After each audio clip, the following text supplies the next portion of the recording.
Hello, and welcome aboard another episode of the Captain's Lifestyle Podcast. This is your captain speaking, Taylor Morgan. On today's episode, we have another special guest. He is Sean Degnan.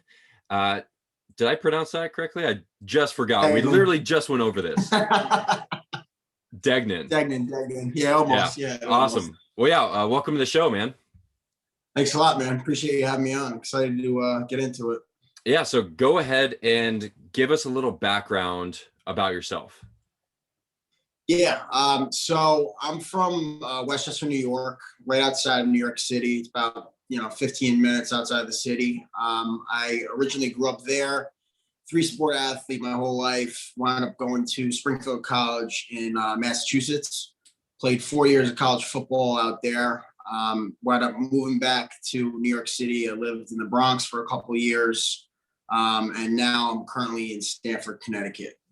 So post-college life, I wound up starting a commercial cleaning company. So I run that with one of my buddies from college that I'm 50-50 partners with.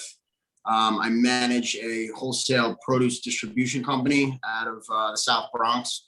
I manage the daytime operations there. I got that going on. And then I do a little bit of speaking. COVID's kind of changed the course of that for the public speaking kind of game, but doing a lot more podcasts and stuff like that right now. And I also have a cooking Instagram. So post out recipes weekly. I actually just dropped one right now. Healthy recipes, some cheat recipes, cheat meals and stuff. But that's kind of the gist of, what I got going on. Sweet. Yes. Sounds like a lot.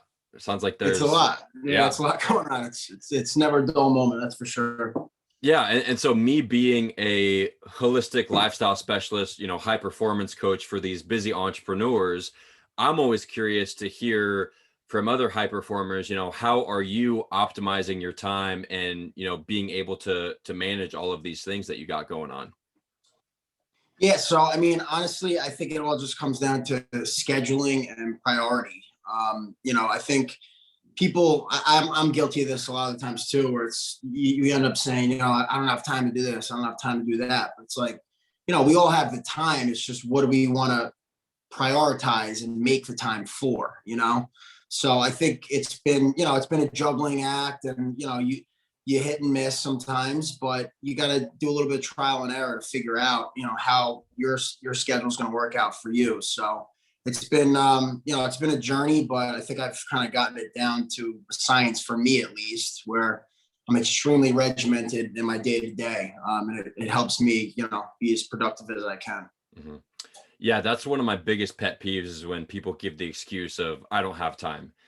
It's like, no, motherfucker, you always make time for your priorities, no matter what. Yeah. Like, for example, like if you have kids, but you're in an important business meeting and you get a notification that your kid just got injured and is going to the hospital, it doesn't matter what the fuck you got going on. You're going to go see if your kid is okay, right? Yep. So it's not that you don't have time. It's just you're not prioritizing that. So you want to go into a little bit about, I don't know, whatever different like tools or tactics you use, whether it's a planner or a different system that you've been able to find effective for you when managing time.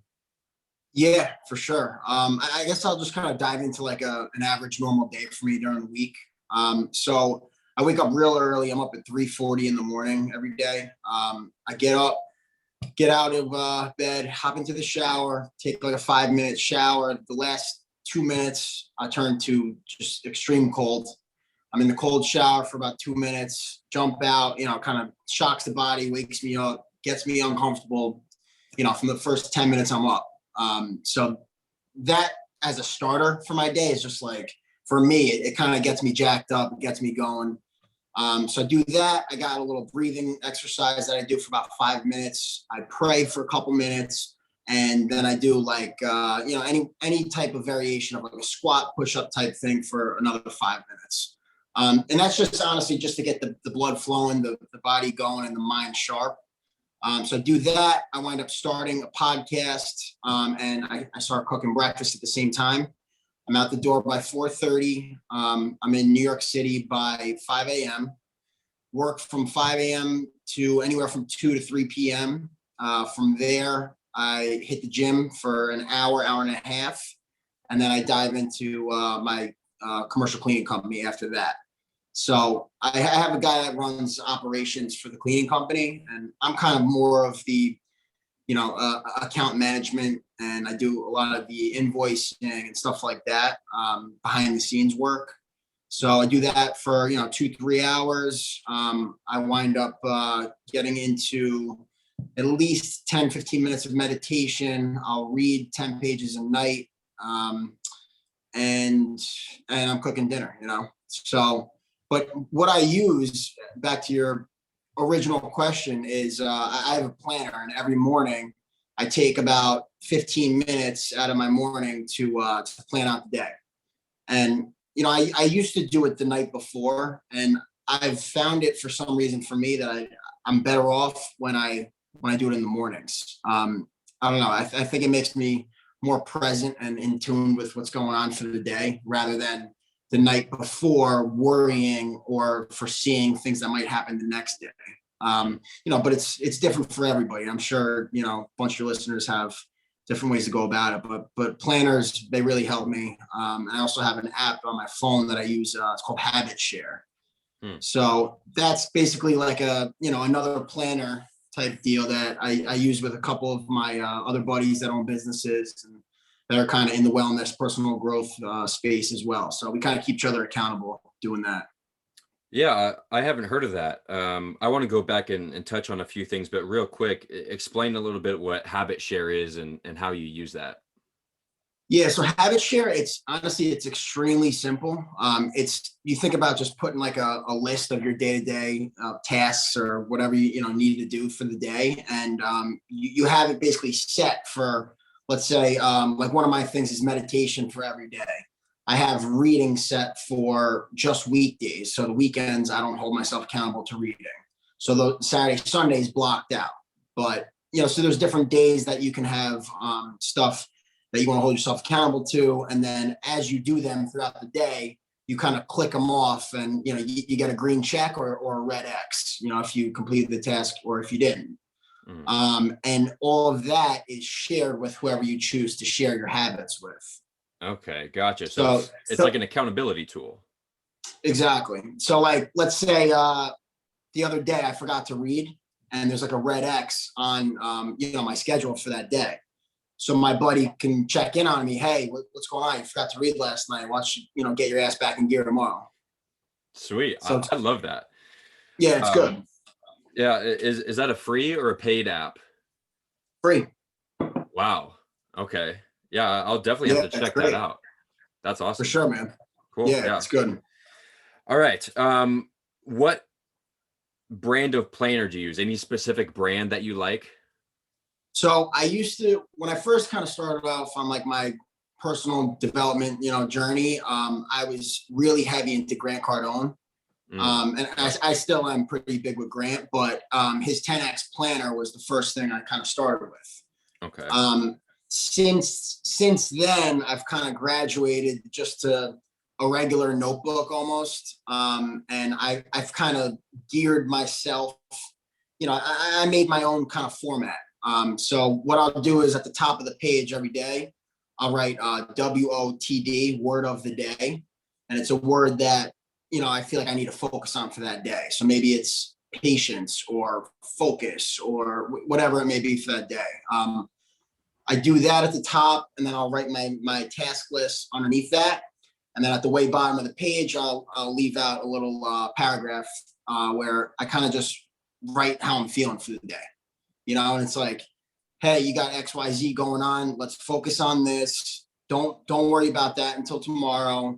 It's just like a quick little, couple sentences to kind of get my thoughts out and also keep me focused on what I need to focus on for the day. Mm-hmm.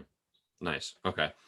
So now I want to circle back to your morning ritual. So, at the start of the podcast, I asked how you kind of keep everything together, and your answer was time management. And I, with the high achievers and entrepreneurs that I coach, everybody always wants to get better at time management, but I always tell them that is not what you should be focusing on. you can manage and block out all the time you want, but if you're not productive during that time, it's not going to matter how much time you block out. And to do that, your body has to be healthy, your brain has to be optimized. And so hearing you describe your morning ritual, it sounds like you've got a lot of those practices in place. So have you always had a morning ritual like that, or explain to me like how you've kind of to come to have this current routine that you have? Yeah, so no, I haven't always had that routine. I think for a long time, so post college life, I'm like almost 8 years out now. But when I first came out of college, I was working overnight shifts, and I came out. I played 4 years of college football. I was beefed up, and I was in some serious shape, and I wound up working the overnights, and I lost like 20 pounds within the first year of being out of college, just because my whole body clock was out of rhythm, and I couldn't figure out everything. So when I saw basically, people are like, "Oh, you look real skinny, man," and this and that. What's going on? That's freaking eating me alive. Yeah. I'm like, all right, I got to make a change here. So from that, I basically was like, look, I got to start researching more on how I can, be more productive with my time and also my energy. There's a Harvard Business Review book that I read, and one of like the big articles in there was about managing your energy, not your time. Yep. And back to what you were just saying, it's like, imagine your time can only really do so much if you have the energy to do whatever is blocked out in that time period. So if I'm feeling like shit in that hour time frame of when I'm supposed to be working out, then I'm probably not going to be too productive. So I kind of was really geared on to learning more about my body, my health, and how I can optimize my schedule and my body, because I was working crazy hours. Mm-hmm. But it's no excuse. I think if something bothers you enough, it should get to the point of on your awareness level of like, all right, I need to make a change here. Yeah, absolutely. And if you don't make a change, then you're on the path to burnout, and exactly, that's not a fun place to be. So talk to me a little bit about any improvements in productivity or energy, like we were talking about, that you've noticed once you started to adopt that morning ritual and started to take care of yourself more throughout the day. Yeah, so I think a big thing with me is I used to suffer from really bad anxiety. I was really overworked. I was, stressed out all the time at a high stress job, high stress relationship I was in. And everything was kind of playing a role in my life to where it was like, all right, once I did start that morning routine, and also just kind of, I've gradually added things to my plate with that over the years. Once I started to really focus up on that, I've noticed that even when, I know I need to sleep more. That's one of my lacking areas. But even when, let's say I don't sleep, an hour or two as much as I want to, that morning routine will get me back in check of like, at least, I'm feeling sharp from that. So I know the breath work has played a huge role in my stress management and my energy levels. I'll try to, meditate a couple times a day. And I feel like that kind of recharges me every time I do it. That's a big thing. My eating habits, that was a big change as well. I always would have 3 big meals of the day, huge meals. I would just shove my face, and it wasn't that I was eating bad food, but it wasn't working for my body. So I started to kind of break it up a little more. I started adding in like, almonds, peanuts, cashews, unsalted stuff mid-morning. And all of a sudden I didn't need that extra coffee that I thought I did. So some of that stuff I was eating started to give me more energy and started to fuel me a little more, rather than going to, a coffee or an energy drink or whatever it may be. So yeah.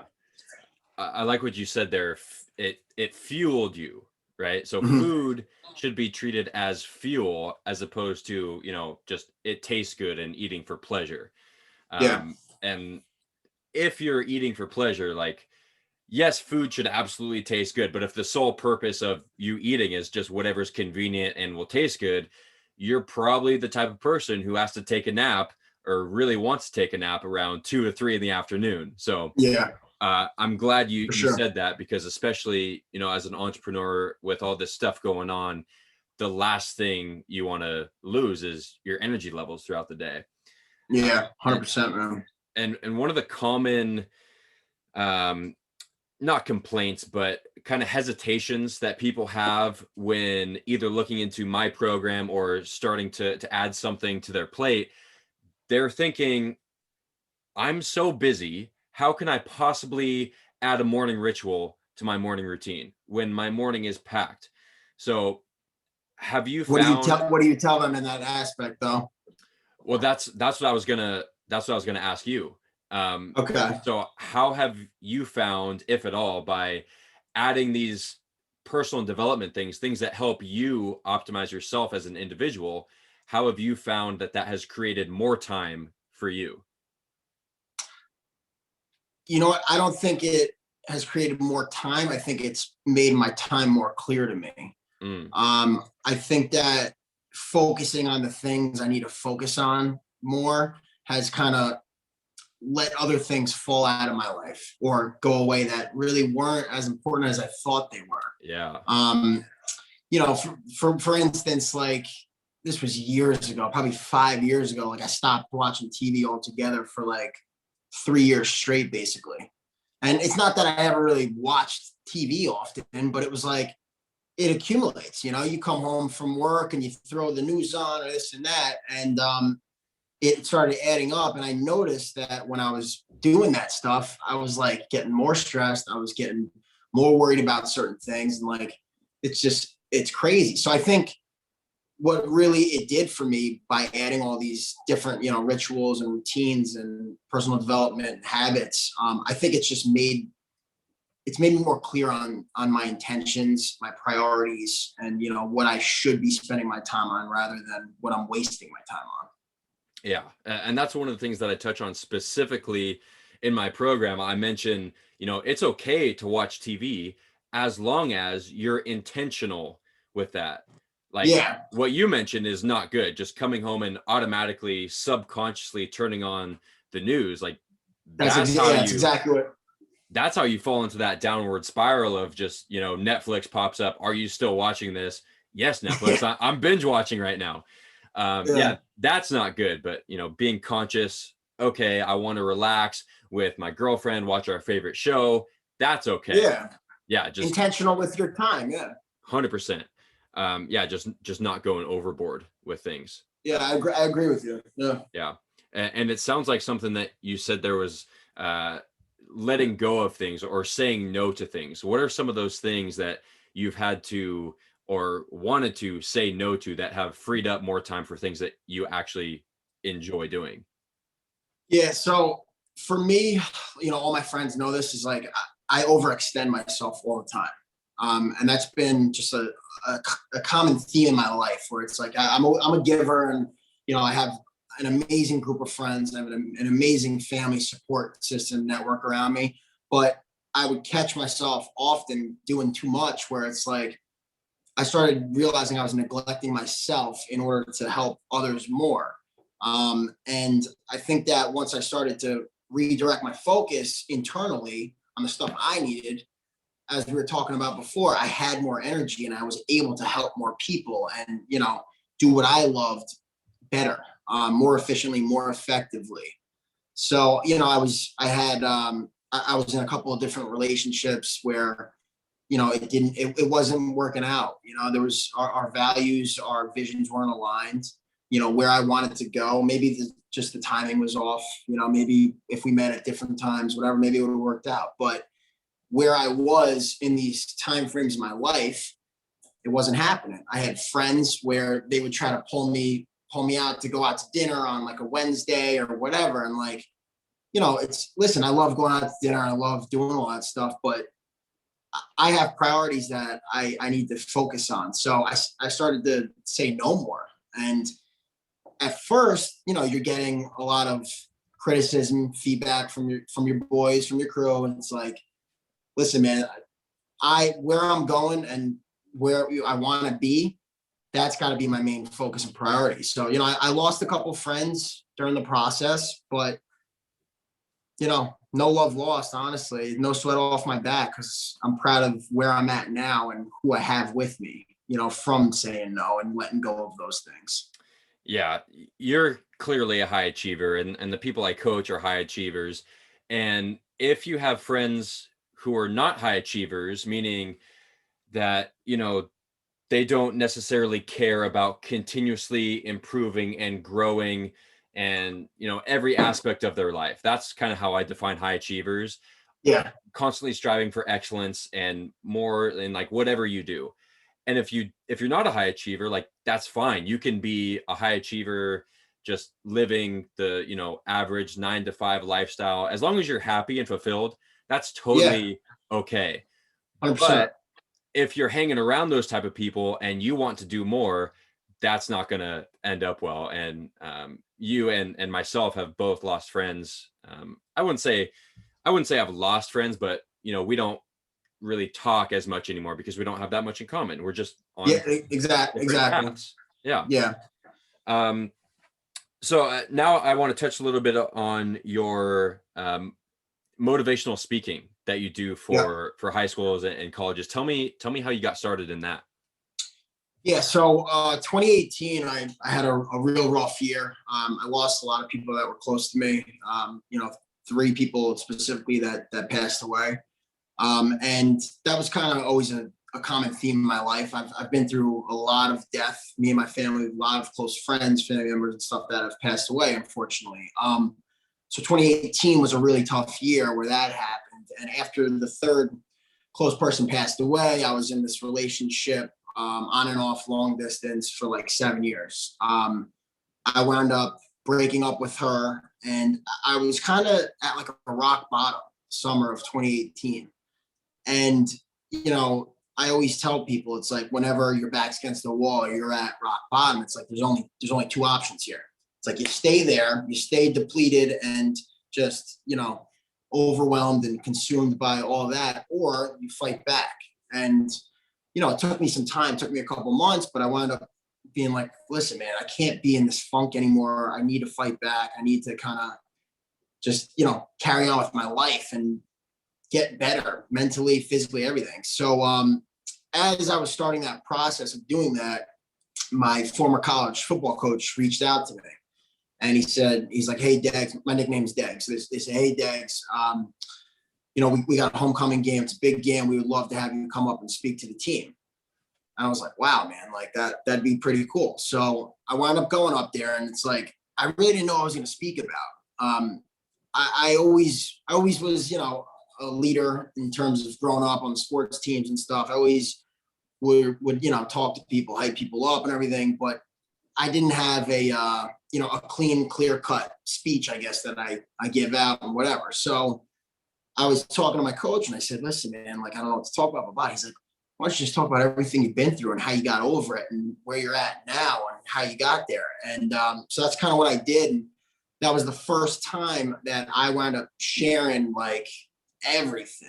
And I went through a lot of crazy shit in my life where between deaths and getting in trouble, I got arrested a couple of times for fights, just a lot of accumulation of crazy stuff. And it's like, yeah, man, there's 2 ways to look at that as well. You could say, oh, shame on me. What an asshole, what a freaking idiot doing all that stuff, blah, blah. Or you take that and it's like, hey, these are mental scars that I've been through. And those scars, they tell a story about my life. And I'm here today being the man I am, talking to you on this podcast from everything that I went through.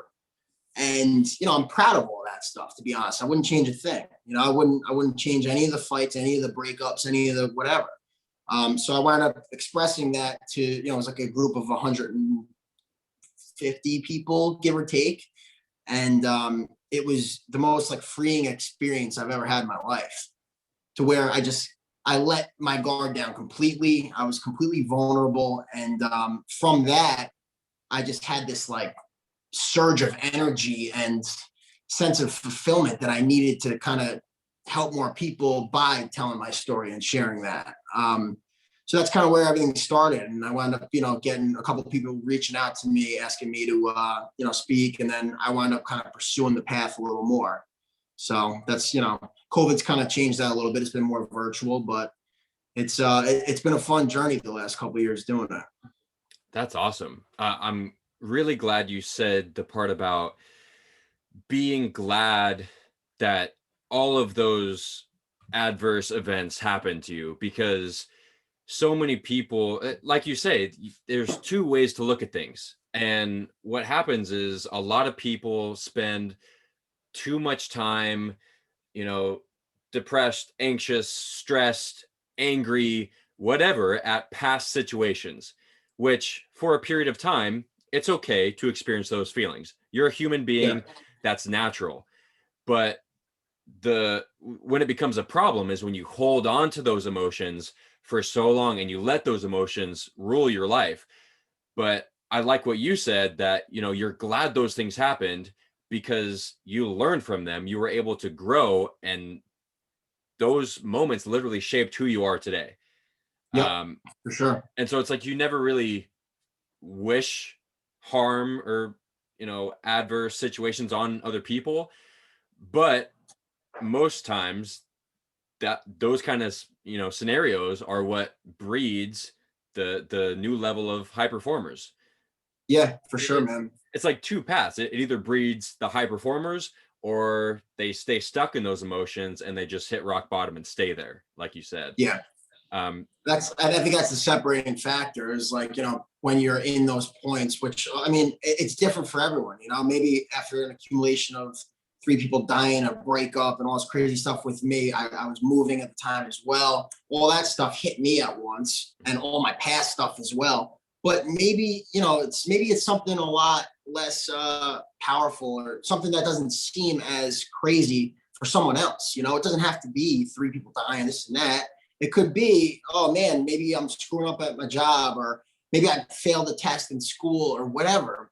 It's different for everyone. So I think that another part of that is like not judging people's struggles, and it's like people deal with things in different ways, right? But either way, it all comes back to, like we said, there's 2 ways: either stay there or you fight out of that. And I think focusing on, fighting out of these situations for people is what shapes them, as I said, kind of did for me. Yeah. Have you had anybody come up to you after one of your talks, or reach out to you after the fact or through social media or whatever, and tell you a story of how your talk changed their life, or how they related so perfectly to what you were saying? Yeah, a bunch of people, man. And it's just crazy, I think, in terms of even just being like a male, and an athlete, a jock, that whole kind of stereotypical view of who we are. And I'm sure with you were in the Marine service, Corps. right? You were Marine Corps. So I'm Yep. sure there was a ton of that with you as well. So when you kind of let your guard down, you're vulnerable. Other dudes that are like, jocks or alpha males and stuff, they start coming, and it's like, shit, man, I feel comfortable talking to you about this. I wouldn't talk to anybody else about this. They don't want to go see a therapist. They don't want to tell their parents. They don't want to tell their friends even. But it's like, I think there's beauty in kind of letting your scars out and letting people hear this stuff, because I have had a lot of people, reach out to me, separately, privately, and saying, hey man, I went through something like this. My girl cheated on me too. My friend died, and blah, blah, whatever it is.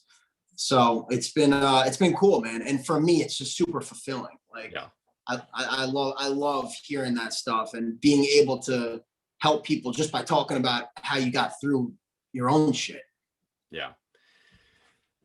Yeah. It's like you said, for this, well, I was going to say stereotypical jock and, macho man type thing. But really for any man, it's just programmed in us to not reach out and not ask for help and not tell other people what we're going through, to figure it out for ourselves. Yeah. And that causes issues, that causes men especially to hold things internally, and that can often cause them to stay down at rock bottom. Yeah. I think like, guys like you're the anomaly, having a podcast like this, having a platform for people to talk about stuff like this. It's like, you're not the common, you're not the norm. And, my only hopes is that, more people start coming down these avenues and expressing themselves, or, creating platforms to make it more normal, I guess, Mm-hmm. Yeah. So I see on Instagram, you follow Shayna James, host of the Man Alive podcast. Yeah. So I actually, right before I'm interviewing you, she interviewed me for her podcast, and her whole thing is exactly what we just said, how men are kind of being taught to not let their emotions out, not talk to anybody, not reach out for help. And one of the things I said on her show was ask for help. Like, if I could say one thing to guys out there, it's ask for help. Whatever problem or, situation you're going through, it makes it so much easier once you just ask. The hard part is getting to that point to admit, hey, I have a problem. I'm not doing okay. I can't handle this on my own. Maybe you can handle it, but you're not living a good quality life by just dealing with it yourself, to go ask for help to other people. So how do you recommend somebody going through this, for any man? We all have stuff that we should talk about. How do you advise them to seek out that help, or to go about? Well, I mean, for starters, reach out to me, reach out to you. We're obviously, I have an open door policy with anybody that I come into contact with.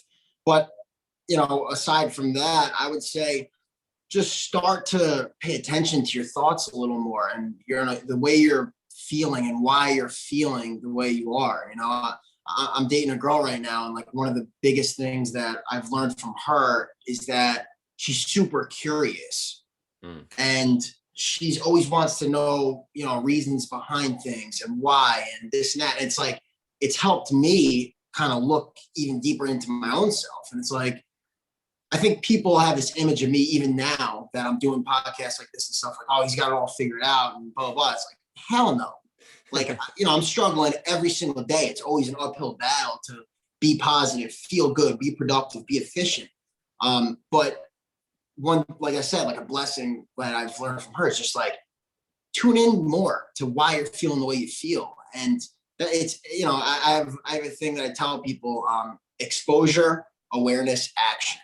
So you have to be exposed to something in order to be aware of it. Once you're aware of it, then you have a decision to, take action on it or inaction. So, be more focused on, how you're feeling, why you're feeling that way. And like I said, try to find people that you're comfortable speaking to. I mean, there's tons of people on social media that, everybody that I follow on Instagram, it's like, these guys are willing to help. Yeah. And real quick before we wrap things up, and you can tell people where to find you, is another one of my pet peeves, besides the not having time excuse, is when people demonize social media for being toxic or, stealing your productivity, which they are very good at. Like, it's specifically designed to take your attention off of whatever you're doing and onto this platform. But my rebuttal to that is, you can choose who you follow on social media. You can choose to only follow these motivational people who are willing to help and support you through whatever you're going through. You don't have to follow Sally from high school anymore, who called you a bitch on your last post. Like, just block that out of your life. You don't need any of that. You don't need to follow these people who make you feel bad about yourself. Like, that's all up to you. Let me just interject there quickly, because before I forget this, it's crazy you say that, because literally a couple of weeks ago, I was realizing that a couple of people that I follow, that I started, I'm watching their stories and this and that randomly, like just throughout the week and stuff. And it's like, I realized I started comparing myself to these people. And I'm like, why am I comparing myself to these people? And it's like, I started feeling shitty about myself and whatever. So it's like, let me mute their stories. And I muted their stories. It's like, even if you don't want to unfollow them, like, you could restrict them, you could mute them, whatever. to help you out, but that all comes from being in tune with why you're feeling the way you feel. So, I'm glad you said that.